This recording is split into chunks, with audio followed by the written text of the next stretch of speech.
O Guarani não tem jeito, viu? Terceiro jogo no Campeonato Paulista dentro de casa contra o São Bento, que não tinha marcado nenhum ponto. O Guarani pressionou, martelou, foi pra cima, tentou, bola na trave e nada.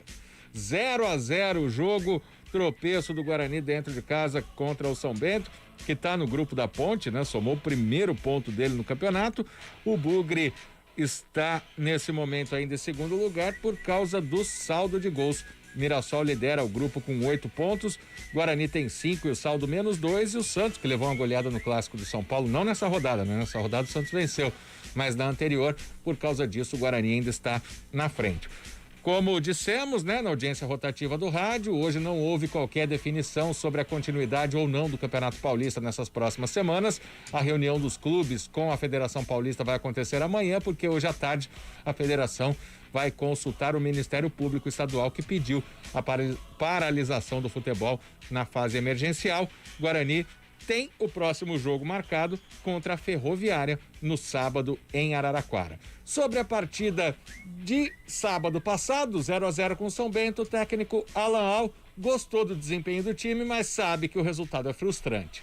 Eu acho que nós temos que manter o equilíbrio. Essa ansiedade não é só do torcedor, é de nós também que trabalhamos no dia a dia. A gente lamenta pelo resultado, mas por outro lado a gente vê que a equipe vem numa crescente, vem criando oportunidades, vem buscando gol, independente do adversário.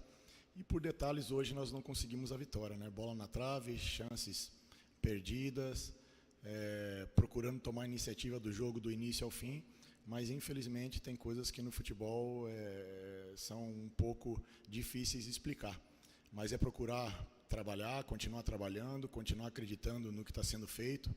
Hoje fazem 35 dias de trabalho que nós estamos à frente aqui do Guarani e eu tenho convicção de que as coisas vão ser transformadas, o desempenho vai ser transformado em resultado, assim como a gente já fez em outros jogos e que, por detalhes, hoje não conseguiu sair com os 3 pontos.